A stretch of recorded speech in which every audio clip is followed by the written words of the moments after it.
Իսկ եթե կարելի է կարող եք նաև ներկայացնել հավաքագրումների ծավալը ինչպես է փոխվել, այսինքն մինչ այդ ինչքան էր հավաքագրում, հիմա որ փոխվել է, գինը բարձրացել է, ինչքան է հավաքագրվում ու այդ ինչ խնդիր է լուծում, այսինքն ինքը էլի վերադառնում են բեռնաթափման խնդիր է լուծում, թե բյուջեն լցնելու խնդիր է լուծում։ Տեսեք, իրականում հասարակական տրանսպորտի հետ կապված ցանկացած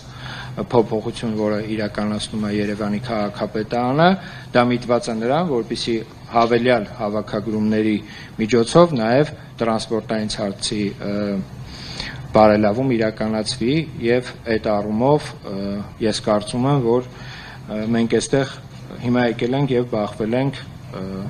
մի հատ շատ լուրջ խնդրի առաջ, որի մասին ես հիմա կխոսեմ, որտեղ ես նախատեսել եի այդ մասին խոսել, բայց քանի որ դուք եք հարցը բարձրաձայնում, փորձեմ այդ կոնտեքստով խոսել, էլի։ Մենք ինչ ունեցանք, երբ որ տոմսային փաթեթները ներդրվեց Երևանի քաղաքապետարանի կողմից, այսինքն քաղաքանին ընդունեց այդ որոշումը, մենք փետրվար ամսից մեր ընդդիմադիր գործընկերների ջանքերով հասարակական տրանսպորտում ստեղծվեց մի անհասկանալի եւ ինչ-որ չափով նաեւ անկառավարելի վիճակ, որը բերեց հասցրեց մի կետի, որ արդեն ներկայիս 5 ամիսների ընթացքում փաստացի Երևանի քաղաքապետարանի կողմից, այսինքն Երևանի ավտոբուս ՓԲ, մետրոպոլիտեն, նաեւ էլեկտրական ավտոբուս ՓԲ-ների կողմից ընդհանուր հաշվով ուրեմն հավաքագրվել է շուրջ 6 միլիարդ 30 միլիոն դրամ։ Այս թվերը առաջին հայացքից ոչինչ չեն ասում, բայց հաշվի առնելով այն պատկերը, որ մենք ունենք եւ արդեն պատկերացնում ենք, թե հետագայում ինչ է լինելու, կասեմ հետեւյալը, որ այսպես ասած այդ ակցիաների արդյունքում մարդկանց ամեն կերպ փորձելու, որպեսզի իրենք չվճարեն,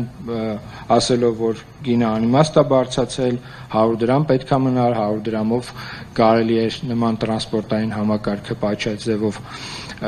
սպասարկել։ Մենք հիմա ունենք մի իրավիճակ, երբ որ այս տարի Երևանի քաղաքապետարանը նախատեսել էր եւ հայտարարել էր, որ ձեռք է բերելու շուրջ 45 տրոլեյբուս,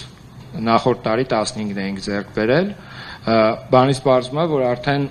այդ 45-ից 30-ը առնվազն հնարավորություն չի լինելու առնել, որովհետև թեր հավաքագրումները բերել է նրան, որ այդ գումարը որպես այդպեսին չկա եւ հետեւապես այդ 30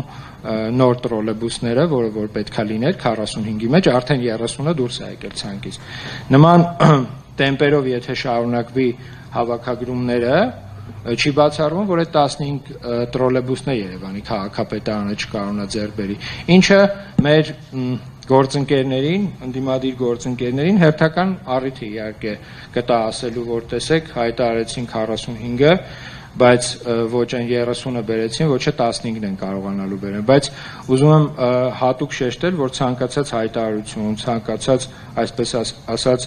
բողոքի բորբոքում նաև հղիա նման հետևանքներով, էլի, այսինքն հիմա մենք ունենք մի պատկեր, երբ որ այն մարդիկ անգամ, ովքեր որ պատշաճ վճարում էին, տեսնելով, որ չկա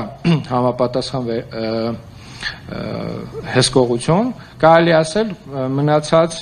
չվճարողների նման, իսկ այդ չվճարողները հիմնականում, այսպես ասեմ, էլի, դրանց մեջ գուցե եւ կան մարդիկ, ովքեր որ դեմ էին ի սկզբանե առասարակես փոփոխություններին, բայց կան նաև մարդիկ, ովքեր որ այդ իրավիճակից օգտվում են եւ կատեգորիկ չեն վճարում, էլի, իսկ այդ չվճարումները բերել է, այսպես ասած, բյուջեի տեսանկյունից որոշակի խնդիրների եւ Երևանի քաղաքապետարանը չի պատրաստվում, էլի, այլ ոլորտից, պայմանական հանրակրթության ոլորտից գումար պայմանական կտրի եւ ներդնի հասարակական տրանսպորտի մեջ, այսինքն այն բոլոր չվճարումները, որ կատարվում են հասարակական տրանսպորտում, դա բերելու են նրան, որ նոր շարժակազմերը ել ավելի ուշ են Երևանի քաղաքապետարանի կողմից ձեռք բերվելու եւ այն խնդիրները, որ առաջանում են հասարակական տրանսպորտում, գուցե ավելի դժվար Երևանի քաղաքապետարանի կողմից դրանք կարգավորվեն։ Խոսքը վերաբերվում է հիմնականում բնականաբար շարժակազմներին, բայց սրա մասին ավելի լավ է խոսել, իրավիճակը ներկայացնել, քան հետո տարբեր մեղադրանքների արձագանքել։ Հիմա նաև դուք տեղյակ եք, որ Երևանի քաղաքապետարանը նախաձեռնել էր հասարակական տրանսպորտում չվճարողների համար տուգանք սահմանել, դա շարունակում է մնալ մեր օրակարգում, սակայն ամբողջությամբ գտնվում է ազգային ժողովի տիրույթում, քանի որ այդ որոշումը իրենք պետք է իրականացնեն, բայց եւս մեկ անգամ արձագանքելով նաև կարմիր գծերի գումարներին եւ հավաքագրումներին, ուզում եմ ասել, որ այդ հավաքագրումները, որոնք բնականաբար ավելին են, քան նախկինում են եղել, հիմա թվային պատկերը կդժվարանամ ձեզ ասել, եւս որպես այդպեսին պետքա ծառայի հասարակական տրանսպորտին, ոչ միայն նոր շարժակազմերի, նոր առանձնացված գծերի, ճանապարհների, գուցե նաև կառուցման աշխատանքներին, ամեն դեպքում հասարակական տրանսպորտի հետ կապված, ինչպես նաև ձեր նշված կարմիր գծերի մասով, ես ասացի արդեն որտեղ են մեր խնդիրները։